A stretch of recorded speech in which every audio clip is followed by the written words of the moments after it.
ఆ డాక్యుమెంట్స్ ఆవిడకి లింక్ అయి ఉన్నాయి. ఎవరికి 'రితు చౌదరి' అనేటువంటి అమ్మాయితో లింక్ అయి ఉన్నాయి. ఆవిడ టీవీ ఆర్టిస్ట్ అని చెప్తున్నారు.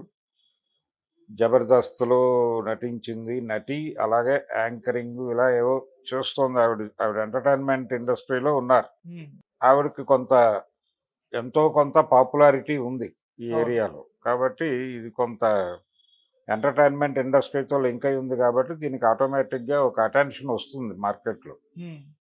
అయితే ఈ అటెన్షన్ కంటే కూడా ప్రధానంగా వాళ్ళిద్దరూ ఇప్పుడు గతంలో వాళ్ళు ఒక వివాహ బంధంలో ఉన్నట్టుగాను, ఇప్పుడు విడిపోవటానికి సిద్ధపడి కోర్ట్ నోటీసుల దశలో ఉన్నట్టుగా కూడా ఎస్టాబ్లిష్ అయిపోతోంది. కాబట్టి అతను ఆవిడని లింక్ చేసినటువంటి డాక్యుమెంట్స్ అన్నీ కూడా ఆవిడకి కేవలం పవర్ ఆఫ్ అటార్నీ ఇచ్చినట్టుగా మాత్రమే ఉంది. పవర్ ఆఫ్ అటార్నీ అంటే తను అందుబాటులో లేని సమయంలో తన తరఫున ఈ రిజిస్ట్రేషన్లు ఇలాంటి కార్యక్రమాలు చేయటానికి సంబంధించి ఆవిడకి అధికారాన్ని ఇస్తూ చేసుకున్నటువంటి డాక్యుమెంట్ అంతే.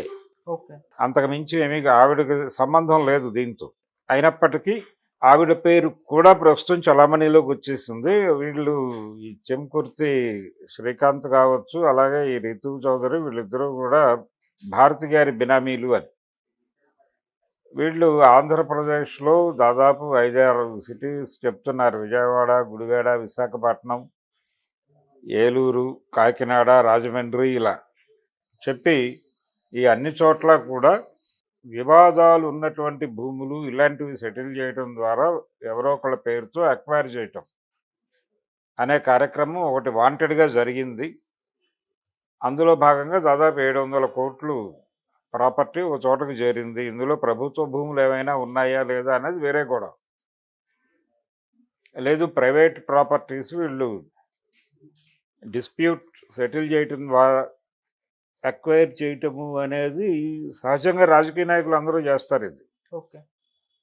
ఒక ఒకటి ప్రాపర్టీ డిస్ప్యూట్లో ఉంటే అక్కడ వీళ్ళు ఎంటర్ అయ్యి ఇరుపక్షాలని సెటిల్ చేసి వీళ్ళు హస్తగతం చేసుకుని వీళ్ళు ఎవరో ఒకళ్ళ పేరుతో దాన్ని రిజిస్టర్ చేసి వాళ్ళకి కొంత అమౌంట్ ఇచ్చి తోసేస్తారు.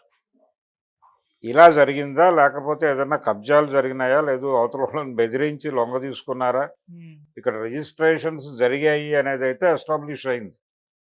ఈ రిజిస్ట్రేషన్స్ అన్నీ నిర్వహించినటువంటి సింగ్ అనేటువంటి వ్యక్తి సరెండర్ అయ్యాడు ఏసీబీ దగ్గర. యాంటీ కరప్షన్ బ్యూరో దగ్గర సరెండర్ అయ్యి ఆయన ఇచ్చినటువంటి వాంగ్మూలం ఇప్పుడు ఆయన విచారణలో ఉన్నాడు. అయితే ఈ విచారణ కంటే ముందు ఈ వ్యవహారంలో మాజీ ముఖ్యమంత్రి జగన్మోహన్ రెడ్డి గారు వారి సతీమణి ఉన్నారు అని చెప్పి రాస్తూ ముఖ్యమంత్రి గారికి ఒక లెటర్ రాశాడు. ఈయన మీద గతంలో ఏసీబీ దాడి చేసినప్పుడు ఆయన అప్స్కాండ్లోకి వెళ్ళాడు. రిటైర్ అయ్యాడు. రిటైర్ అయిన తర్వాత అప్స్కాండ్లోకి వెళ్ళాడు. ఓకే. ఇప్పుడు మళ్ళీ ఓపెన్ అయ్యాడు. ఓపెన్ అయ్యి నేరుగా వెళ్ళి తనే సరెండర్ అయ్యాడు.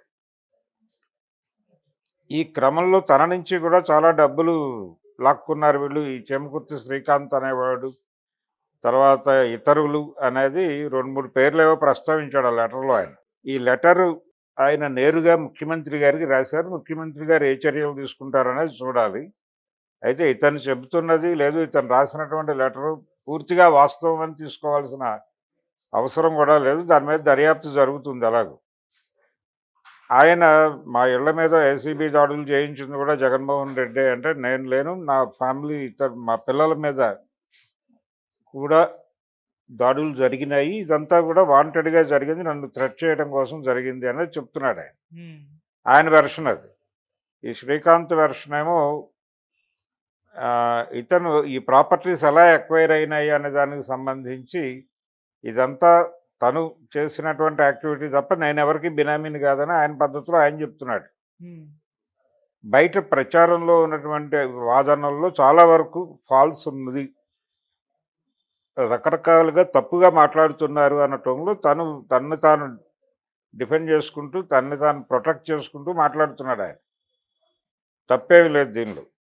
వారిని వారు కాపాడుకునే ప్రయత్నం ఎవరైనా చేస్తారు. అది వారి హక్కు కూడా. ఓకే. అయితే ఈ మొత్తం జరిగిన వ్యవహారంలో ఎవరు నేరస్తులు అనేది చెప్పాల్సింది డిపార్ట్మెంట్. హ్మ్. డిపార్ట్మెంట్ అంటే యాంటీ కరప్షన్ బ్యూరో అన్ని డాక్యుమెంట్లు 700 కోట్ల ప్రాపర్టీస్ అంటే చిన్న విషయమేం కాదు. దానికి సంబంధించిన లింకులు అన్నీ దొరుకుతాయి. హ్మ్. దాన్ని విచారించటానికి వెంటనే ఒక బాధ్యత అప్పజెప్పి ఎవరికో ఒకళ్ళకి, అది మొత్తం దర్యాప్తు చేసి ఒక ప్రాపర్ కేస్‌గా ఎస్టాబ్లిష్ చేసి ఎవరెవరిని అరెస్ట్ చేయాలి, ఎవరెవరి మీద ఈ కేసు బనాయించాలి, బనాయించడం కాదు వాస్తవానికి, ఎవరి మీద కేసు పెట్టాలి అనేది డిపార్ట్మెంట్ చూడాల్సిన, ప్రభుత్వం చూడాల్సినటువంటి వ్యవహారం. ఓకే. దీన్ని ఇమ్మీడియేట్‌గా మార్కెట్‌లో పెట్టి హడావిడి చేస్తే ఏం జరుగుతుందంటే, ఎవరికి వాళ్ళు జాగ్రత్తలు పడటం మొదలవుతుంది హ్మ్. ఎక్కడికక్కడ. రాజకీయ పార్టీలు, రాజకీయ నాయకులు ఇలాంటివి చెయ్యరు అనేది కరెక్ట్ కాదు గానీ చేస్తారు. చాలా ప్రాపర్టీస్ ఇలాగే చేతులు మారతాయి. విజయవాడకు సంబంధించి చూస్తే సీఎస్ఐ అని ఓ చర్చ్ ఉంది. ఆ చర్చ్ తాలూకా ప్రాపర్టీస్ ఉన్నాయి కొన్ని. హ్మ్. అంటే చర్చ్ మెయింటెనెన్స్ కోసం పాత రోజుల్లో ఆ చర్చ్ ఎవరైతే ఏర్పాటు చేశారో వాళ్ళు కొన్ని ప్రాపర్టీస్ ఇచ్చారు దానికి. ఆ చర్చ్‌కి, సీఎస్ఐ అనేటువంటి చర్చ్‌కి. వాళ్ళెవరు అంటే ఇండియా నుంచి వెనక్కి వెళ్ళిపోయినటువంటి బ్రిటిష్ వాళ్ళు. స్వతంత్రం వచ్చిన తర్వాత వాళ్ళందరూ వెళ్ళిపోయారు. వెళ్ళిపోయేటప్పుడు వాళ్ళ ప్రాపర్టీస్ అన్నీ ఒక చోట గంపగుత్తగా పెట్టి, దాన్ని ఒక ట్రస్ట్‌గా పెట్టి, ఆ ట్రస్ట్‌ని ఒక చర్చ్‌కి లింక్ చేసి, ఆ చర్చ్ మెయింటెనెన్స్‌తో లింక్ చేసి, ఇబ్రహీంపట్నంలో వాళ్ళకి పొలాలు, గిలాలు అన్నీ ఉన్నాయి. హ్మ్. అవన్నీ అలా లింక్ చేసి వెళ్ళిపోయారు. అవన్నిటికి ఇప్పుడు ఆ సీఎస్ఐ వ్యవహారాలు చూస్తున్నటువంటి వాళ్ళని బెదిరించి, వాళ్ళ దగ్గర నుంచి అక్రమంగా వాటిని సంపాదించే ప్రయత్నం విజయవాడలో చాలా కాలంగా జరుగుతోంది.